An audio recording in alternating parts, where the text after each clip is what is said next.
Hello student, स्वागत है आपका हमारे द रेडिकल क्लासेस में। और आज हम टॉपिक कर रहे हैं राजस्थान हिस्ट्री का, जो हम कंटिन्यू कर रहे थे राजस्थान के प्रमुख शिलालेख। और राजस्थान के प्रमुख शिलालेख के अंदर हमारे कुछ शिलालेख जो इंपॉर्टेंट है वो बच गए थे और आज हम उसको कंप्लीट करने जा रहे हैं।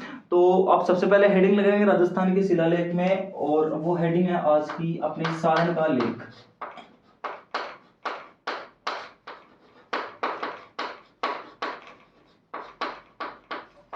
सारण का लेख देखो बेटा, सारण का लेख 1580 ईस्वी के अंदर लगाया गया था।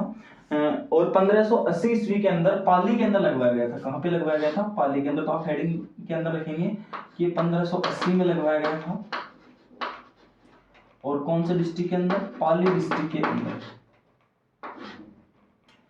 और इसके अंदर क्या मिलता है? देखो, हमारे राव चंद्र सेन हुए हैं जो मतलब अपने महाराणा प्रताप हुए, उनके पथ प्रदर्शक भी रहे हैं, लेकिन उनका ज्यादा वो क्या नहीं हुआ। सेम टू सेम जो कंडीशन महाराणा प्रताप की थी वो सारी की सारी कंडीशंस किस पे लागू होती थी?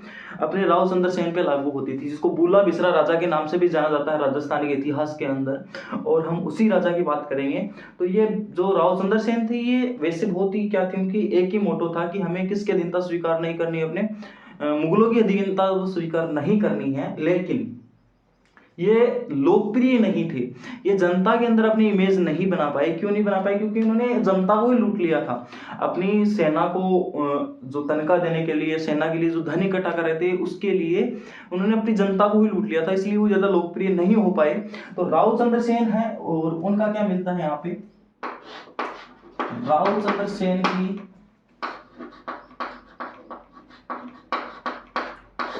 राव चंद्र सेन के दाह संस्कार का क्या मिलता है यहाँ पे? उल्लेख मिलता है। किसका उल्लेख मिलता है? राव चंद्र सेन के दाह संस्कार का क्या मिलता है? उल्लेख मिलता है। कौन सी लेख के अंदर? आपके सारण के लेख के अंदर। और देखो, राव चंद्र सेन की अश्वारूढ़ मूर्ति का मिलता है यहाँ पे। राव चंद्र सेन की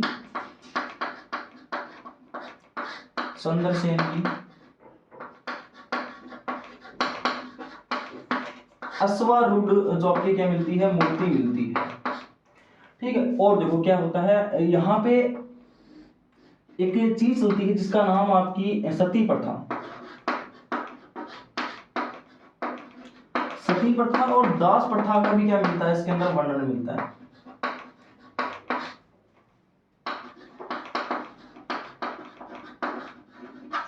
तो क्या क्या मिला? पाली के अंदर इसको लगाया गया 1580 ईस्वी के अंदर, जो सारण का लेख के नाम से जाना जाता है। राव चंद्र सेन जो आपके भूला बिसरा राजा के नाम से जाने जाते हैं, उनकी दाह संस्कार का क्या मिलता है? यहाँ पे वर्णन मिलता है। साथ ही साथ चंद्रसेन की अश्वारूढ़ मूर्ति का क्या मिलता है? यहाँ पे जिक्र मिलता है।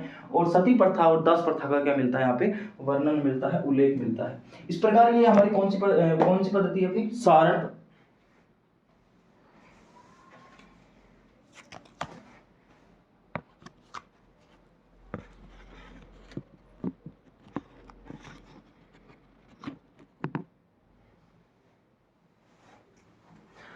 तो ये अपना क्या था? सारण का लेख था।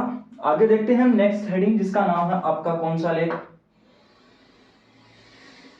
अगला लेख अपना बरबत का लेख।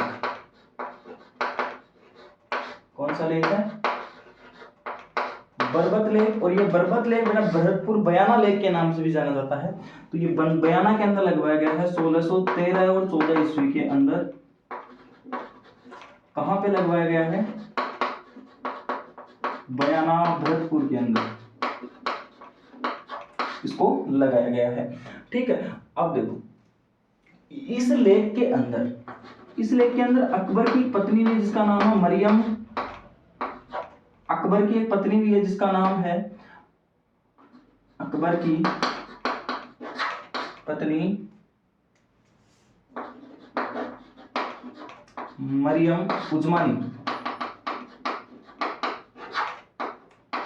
मरियम उजवानी ने बयाना के निकट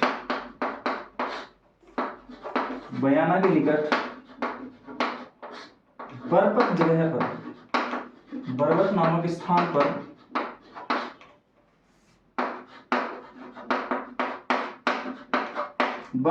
स्थान पर बावड़ी और बांध का निर्माण करवाया है। बावड़ी एवं बांध का निर्माण, ऐसा उल्लेख इस लेख के द्वारा मिलता है। अब देखो, अकबर की पत्नी मरियम, जिसको जोधाबाई के नाम से भी जाना जाता है, जो राजपूत थी, हमारे कछवाहा वंश की ही, जो भगवान दास की बेटी थी, तो उन्हीं के द्वारा यहाँ पे क्या बनवाया गया था, अपना बावड़िया और बनवाई गई थी। कहाँ पे, बयाना भरतपुर के अंदर और बरबत नामक स्थान के पास में। तो ये सब के क्या देखने को मिला यहाँ पे, अकबर जो थे वो क्या थे, मुगल सल्तनत थे, और मुगलिया सल्तनत के साथ हमारे जोधपुर के भरतपुर के अंदर, बयाना के अंदर राजपूत थे, उन दोनों का क्या था, संबंध था। तो हम ये बोल सकते हैं ना कि इससे मुगल राजपूत संबंध का क्या मिलता है, हमें उल्लेख मिलता है। क्या मिलता है, मुगल राजपूत संबंध का क्या मिलता है, उल्लेख मिलता है। ठीक है, तो हमें ये जो बरबत का लेख है ये क्या दिखाता है, मुगल राजपूत संबंध को भी दिखाता है, क्योंकि यहाँ पे अकबर की जो पत्नी थी मरियम उज़मानी ने क्या बनवाए थे, बावड़ी और बांध बनवाई थी। ठीक है, आगे हम देखते हैं नेक्स्ट अपना जो शिलालेख है उसका नाम है आपका हर्षनाथ शिलालेख या हर्षनाथ प्रशस्ति। जल्दी इसको नोट डाउन करेंगे, उसके बाद में नेक्स्ट कंटिन्यू करते हैं।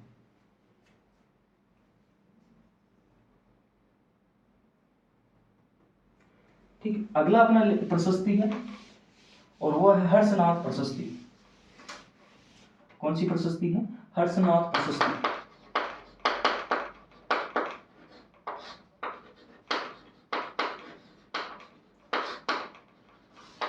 हर्षनाथ प्रशस्ति बेटा कहां पे लगाई गई है, आपकी रेवासा जगह है सिक्कर के अंदर, रेवासा जगह है सिक्कर के अंदर, और वो सिक्कर के अंदर इसको लगाया गया है 973 ईस्वी के अंदर। 973 ईस्वी के अंदर रेवासा सिक्कर के अंदर इसको लगाया गया है। और क्या मिलता है यहाँ पे हर्षनाथ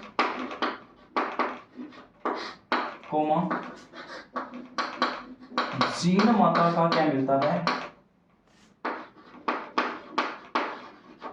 उल्लेख मिलता है। कौन सी प्रशस्ति के अंदर, कौन सी प्रशस्ति के अंदर, हर्षनाथ प्रशस्ति के अंदर आपको क्या मिलता है, आपको देखने को मिलता है आपके हर्षनाथ और जीन माता का क्या मिलता है, उल्लेख मिलता है। और साथ ही साथ विग्रह राज द्वितीय का भी क्या मिलता है, यहाँ पे उल्लेख मिलता है। क्या मिलता है, विग्रह राज, अब एक राजा हुए हैं, और विग्रह राज द्वितीय का क्या मिलता है, यहाँ पे विग्रह राज सेकंड का क्या मिलता है, उल्लेख मिलता है। कौन सी प्रशस्ति के अंदर, कौन सी प्रशस्ति के अंदर, हर्षनाथ प्रशस्ति जो सिक्कर के अंदर है ना। आप देखो हर्षनाथ कौन थे, वैसे हाँ थोड़ा सा मैं बता देता हूँ, यहाँ पे क्वेश्चन पूछा जाता है हमारे राजस्थान के प्रमुख जो मंदिर है उनके बारे में भी है यहाँ से। तो हर्षनाथ मंदिर आपके सिक्कर के अंदर है, और हर्षनाथ थे ना वो कौन थे, हर्षनाथ जिसको बोला जाता है राजपूतों का कुल देवता। क्या बोलते हैं, राजपूतों का कुल देवता कौन है, या चौहानों का कुल देवता बोल सकते हो, राजपूतों या चौहानों का कुल देवता कौन है, हर्षनाथ जी। तो इनका भी क्या मिलता है, यहाँ पे उल्लेख मिलता है। इससे कौन सी प्रशस्ति के अंदर, आपकी हर्षनाथ प्रशस्ति के अंदर। जल्दी से इसको नोट डाउन करेंगे। नेक्स्ट आप पढ़ेंगे रसिया की छतरी की लेख, रसिया के छतरी के लेख।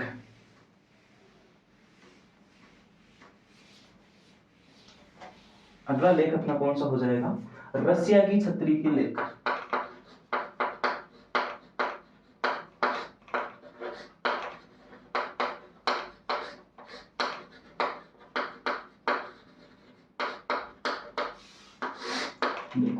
रसिया की छतरी के लेख की अब हेडिंग लगाएंगे, और ये आपके कहां पे है, 1274 ईस्वी के अंदर चित्तौड़गढ़ के अंदर इसको लगाया गया बेटा। कहां पे लगाया गया है, 1274 ईस्वी के अंदर चित्तौड़गढ़ जिले के अंदर इसको लगाया गया है। और चित्तौड़गढ़ उस टाइम किसके अंदर आता था, मेवाड़ डायनेस्टी के अंदर आता था, मेवाड़ संकलत के अंदर आता था। और मेवाड़ की अगर मैं बात करूं तो मेवाड़ के अंदर एक राजा हुए हैं जिनको बोला जाता है बप्पा रावल। बप्पा रावल यानी कालभोज, नहीं बप्पा रावल कालभोज जिसने उदयपुर के अंदर एकलिंग जी का मंदिर का क्या करवाया था, निर्माण करवाया था, वही बप्पा रावल है। और बप्पा रावल से लेकर और नरवर्मा तक की क्या मिलते हैं, इसके अंदर उल्लेख मिलते हैं। बप्पा रावल से लेकर नरवर्मा तक का क्या मिलता है,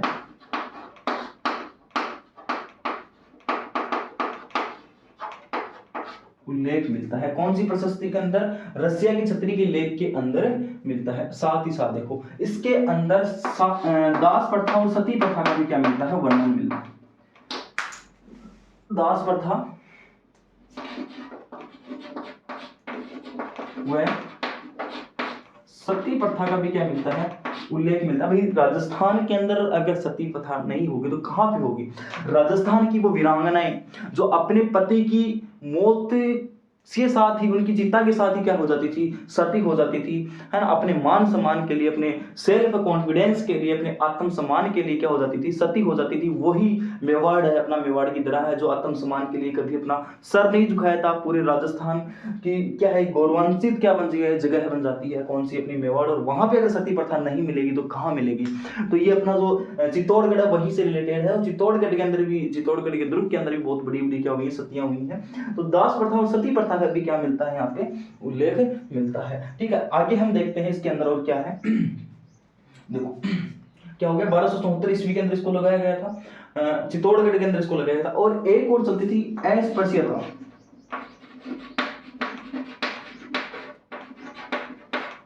अस्पृश्यता का भी क्या मिलता है? उल्लेख मिलता है। कौन सी प्रशस्ति के अंदर, कौन से लेख के अंदर? तो आपका लेख हो जाएगा रसिया की छतरी का लेख। तो ये कहां पे है? 1274 ईस्वी के अंदर लगवाया गया है। कहां पे लगवाया गया है? चित्तौड़गढ़ के अंदर लगवाया गया है। बप्पा रावल से लेकर नरवर्मा तक का इसके अंदर उल्लेख मिलता है। दास प्रथा और सती प्रथा का क्या मिलता है? इसके अंदर वर्णन मिलता है। और साथ ही साथ अस्पृश्यता का उल्लेख भी इसके अंदर मिलता है। नेक्स्ट हेडिंग हम लगाएंगे माचेडी का लेख। राजस्थान के नेक्स्ट शिलालेख है वो अपना कौन सा है? माचेडी का लेख। नेक्स्ट हेडिंग लगाएंगे आप माचेडी का लेख।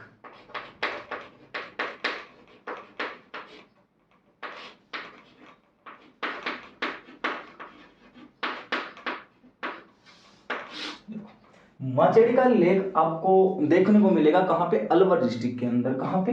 अलवर डिस्ट्रिक्ट के अंदर लगाया गया है इसको 1382 ईस्वी के अंदर। हाँ 1382 ईस्वी के अंदर लगवाया गया है। और अलवर डिस्ट्रिक्ट के अंदर लगवाया गया है। कहां पे है? अलवर डिस्ट्रिक्ट के अंदर लगाया गया है। और इसकी खास बात है कि इस शिलालेख के अंदर बड़ गुज्जर शब्द का प्रयोग हुआ है। कौन से शब्द का प्रयोग हुआ है? बड़ गुज्जर शब्द का प्रयोग हुआ है। तो इस लेख में बड़ गुज्जर शब्द का प्रयोग।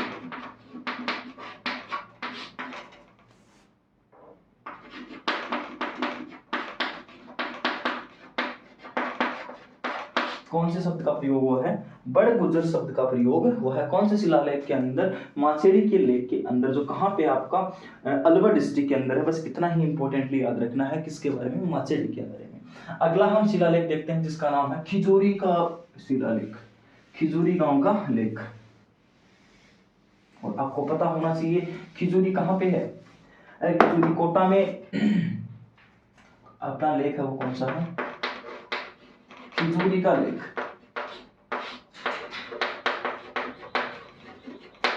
कौन सा लेख है? खिजूरी का लेख। और खिजूरी कहां पे आपका? 1506 ईस्वी के अंदर इसको लगवाया गया था। और कहां पे लगवाया गया है?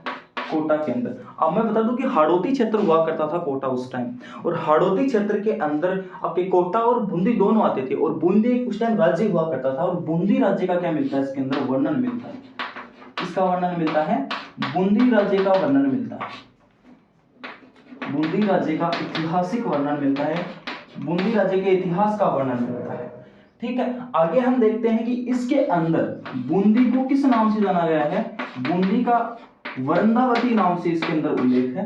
वृंदावती नाम क्या दिया गया है? इस लेख के अंदर दिया गया है। तो इसके बारे में इतना है रखेंगे कि खिजूरी का लेख कहां पे लगाया गया है? आपके अलवर डिस्ट्रिक्ट के अंदर लगवाया, सॉरी कोटा डिस्ट्रिक्ट के अंदर लगवाया गया है 1506 ईस्वी के अंदर। बूंदी राज्य का इसके अंदर क्या मिलता है? इतिहास मिलता है। और बूंदी को वृंदावती के नाम से इसको जाना गया है। अगला हेडिंग लगाएंगे वो है अपना कौन सा लेख? अगली जो है वो अपनी नाथ प्रशस्ति है। और नाथ प्रशस्ति कहां पे है? उदयपुर के अंदर। अगली हेडिंग लगाएंगे नाथ प्रशस्ति। और नाथ प्रशस्ति के बारे में हम लिखेंगे तो ये कहां पे बनाया गया आपका? आपकी उदयपुर के अंदर स्थित है। और नाथ प्रशस्ति के अंदर क्या मिलता है आपको? इसके अंदर एकलिंगनाथ जी के मंदिर का वर्णन मिलता है। और इसी का दूसरा नाम है लक्की कुश। तो एकलिंगनाथ जी का मंदिर एकलिंगनाजी या लकी उस मंदिर का क्या मिलता है यहाँ पे उल्लेख मिलता है। कौन से लेख के अंदर? आपके अपने नाथ प्रशस्ति के अंदर इसका वर्णन मिलता है। चलो आगे हम देखते हैं इस मंदिर का उल्लेख मिलता है और इसी मंदिर के पास में इसको लगाया गया है ना। खास बात यह है कि एकलिंगनाथ जी के मंदिर का वर्णन मिलता है और इसी के पास में इसको क्या किया गया है, लगाया गया है। अगली हेडिंग आप लगाएंगे सामोली का लेख। अगली हेडिंग लगाएंगे सामोली का लेख। पहले आप इसको नोट डाउन करेंगे, उसके बाद में हम देखते हैं।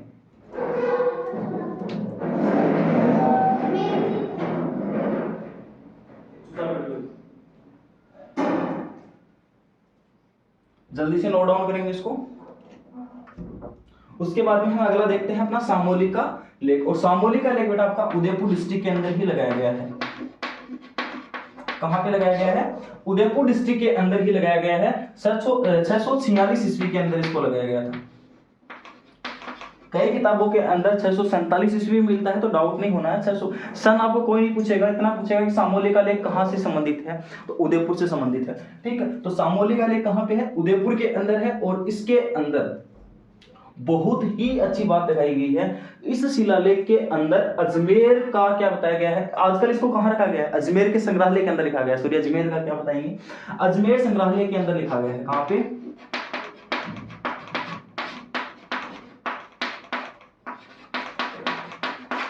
अजमेर संग्रहालय के अंदर इस लेख को लिखा मतलब रखा गया है। वहां पे उदयपुर से इसको निकाला गया सामोली के लेख को, और कहां पे लगा दिया गया इसको? अब कहां पे रखा दिया गया है? अजमेर संग्रहालय के अंदर रख दिया गया है।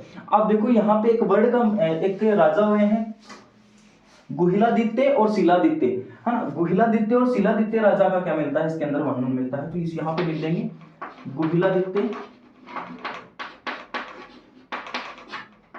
गुहिलादित्य व शिलादित्य का क्या मिलता है? वहां पे वर्णन मिलता है। दोनों राजाओं का क्या मिलता है? इसके अंदर उल्लेख मिलता है। तो ये किसके बारे में लिख लिया हमने? सामोली के लेख के बारे में लिख लिया। अगली हेडिंग आप लगाओगे, कौन सा लेख है अपना? अगला जो लेख है वो कौन सा है अपना? वो है अपना ओसिया का लेख। कौन सा लेख है? ओसिया का लेख। और आपको पता है ओसिया कहां पे है? ओसिया आपका जोधपुर के अंदर है। तो ओसिया का लेख सबसे पहले बता देंगे 956 ईस्वी के अंदर इसको लगाया गया था। और कहां पे लगाया गया है? जोधपुर के अंदर लगाया गया है। ठीक है, और इसके अंदर प्रतिहार एक राजा हुए हैं, प्रतिहार प्रतिहार राजा के अंदर भी हम पढ़ेंगे, जिसका नाम है आपका कौन सा? वत्सराज। तो प्रतिहार राजा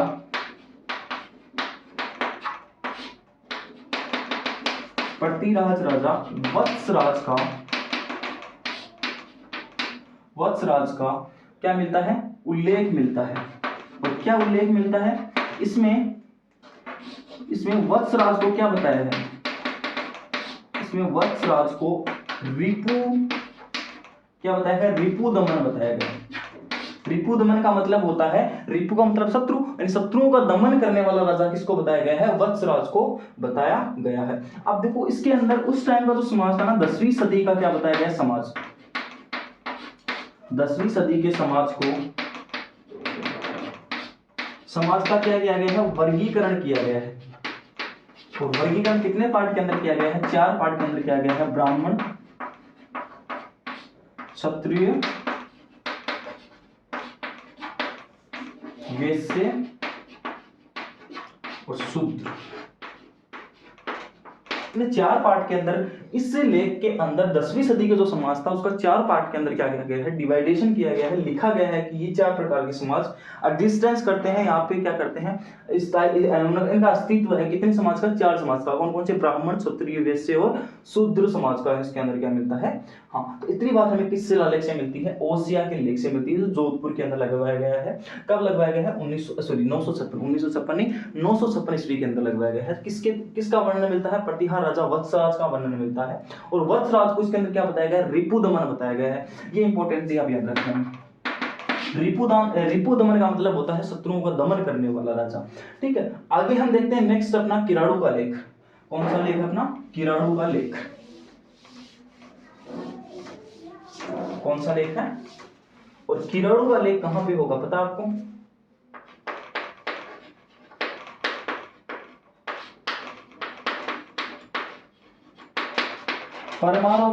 परमार कहाँ पे हुए ये बताओ मेरे को, है परमार कहाँ पे, परमार राजा कहाँ पे हुए? बाड़मेर के अंदर बेटा, बाड़मेर के अंदर इसको लगाया गया। कहाँ पे है? अरे किराड़ू कहाँ है? बाड़मेर के अंदर। इस लेख को कहाँ लगाया गया है? किराड़ू बाड़मेर के अंदर लगाया गया है। और कब लगाया गया सर? 1161 ईस्वी के अंदर। कब लगाया गया था? 1161 ईस्वी के अंदर इसको लगाया गया है बाड़मेर के अंदर। उसके अंदर परमार राजाओं का क्या मिलता है? परमार राजाओं का क्या मिलता है? इतिहास मिलता है। और ऐसा लिखा गया है कि परमारों की जो उत्पत्ति है ना, इन परमारों की जो उत्पत्ति है, परमाणु की उत्पत्ति वशिष्ठ ऋषि द्वारा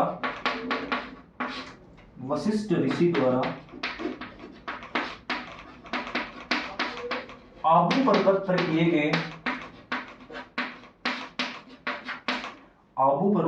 किए गए यज्ञ से हुई है। इस लेख के अंदर ऐसा माना गया है, ऐसा लिखा गया है। तो किराड़ू का लेख कहाँ पे आपका? बाड़मेर के अंदर 1161 ईस्वी के अंदर इसको लगाया गया था। परमार राजाओं के इसके अंदर क्या मिलते हैं? उल्लेख मिलता है, उनका इतिहास मिलता है। और परमारों की उत्पत्ति कहाँ से बताई गई है? वशिष्ठ ऋषि द्वारा किए गए आबू पर्वत पर जो यज्ञ किया गया था उसके द्वारा बस आपके क्या हुए हैं? परमारों की उत्पत्ति हुई है। ऐसा इस लेख के अंदर बताया गया है। तो आज हमने क्या देखा? ये कुछ शिलालेख है जो इंपॉर्टेंट शिलालेख है। सारे हमें शिलालेख देख लिए हैं। एक दो शिलालेख छोटे छोटे और बच्चे हैं जो नेक्स्ट टॉपिक के साथ में करवा दूंगा। और नेक्स्ट टॉपिक अपना कौन सा है? किसान या जनजातीय आंदोलन में से एक कोई सा भी टॉपिक लेंगे जो आपका राजस्थान की हर एक एग्जाम के अंदर 1 से 2 क्वेश्चन लेके कंफर्म बैठा रहता है। तो 2 क्वेश्चन किसान आंदोलन से, 2 आपके जनजातीय आंदोलन से। तो टॉपिक हम कल नेक्स्ट क्लास के अंदर देखेंगे। और ये अगर क्लास पसंद आई तो इसको लाइक कर दें, चैनल को सब्सक्राइब कर दें, ज्यादा से ज्यादा इसको शेयर कर दें। और नेक्स्ट वीडियो आ रही है जल्दी, बहुत ही बड़े